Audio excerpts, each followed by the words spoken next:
Very well.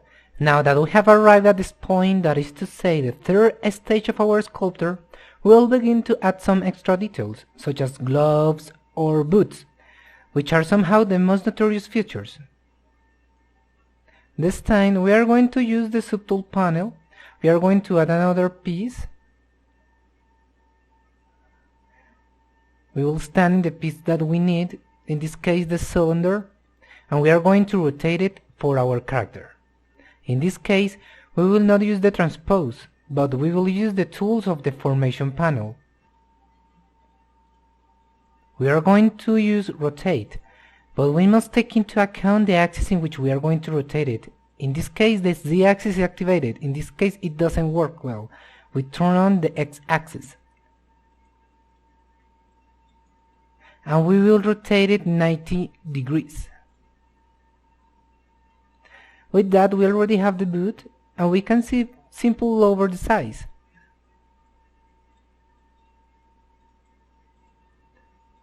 With transparency, we can see the character.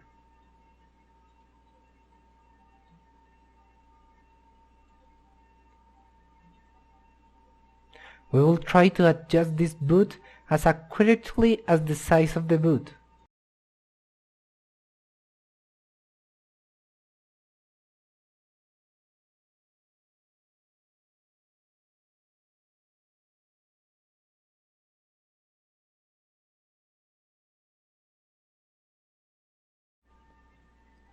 Let's look at the concept to see more or less what position the boot is.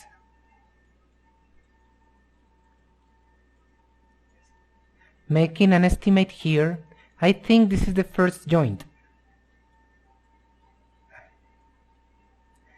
Here is the second. The third joint will be where the glove begins.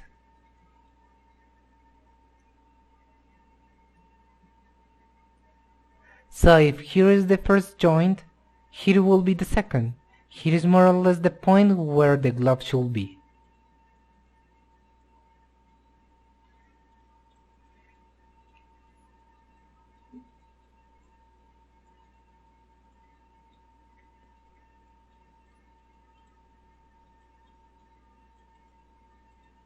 Well, here we see that it's very close to the size of the character's foot. Let's see how the height is. This glove is about the same size as a joint. Then this glove should be the same size as this joint. I think that's fine. But let's turn this glove to Dynamesh.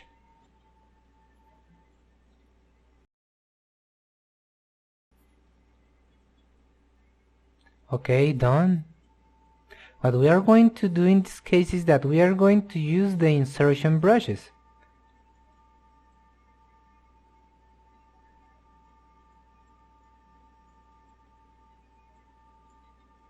Let's resize.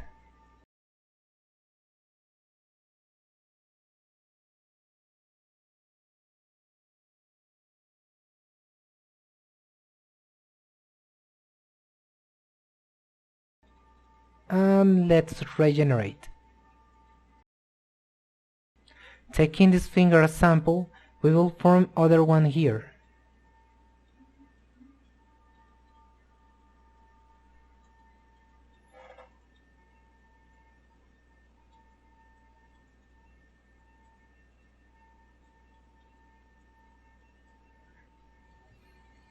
As you see, the finger starts thinning and becomes wider. But we see that the broadest part is at the bottom, or the most curved as the bottom of the finger. That is what we are going to try to generate here.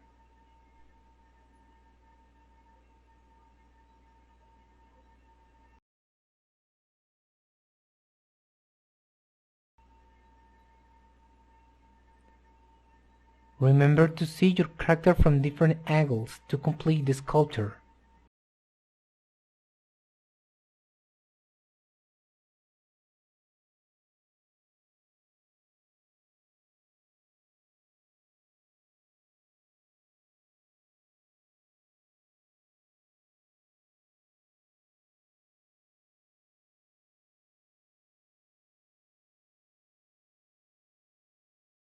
And here we have the first finger of our character. A good curve here, and the most curved part here. That kind of irregularities, which on the one hand looks a bit different from the other, will be fixed then gradually. With this we have finished one of the fingers of the character, and now you have the ability to do the other two. Again, I will do this in quick motion, so the video doesn't become very extensive, but with the same technique we are going to generate the other two fingers. One thing to keep in mind is that the idea is to put the fingers in this direction.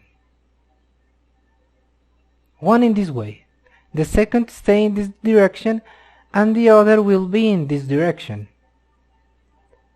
Somehow this finger from here will simulate being the thumb of our character.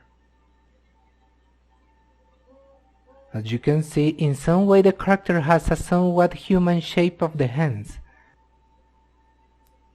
And that's the behavior we want to reflect here, so I'm going to overtake the video until we get to that point.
And that's it.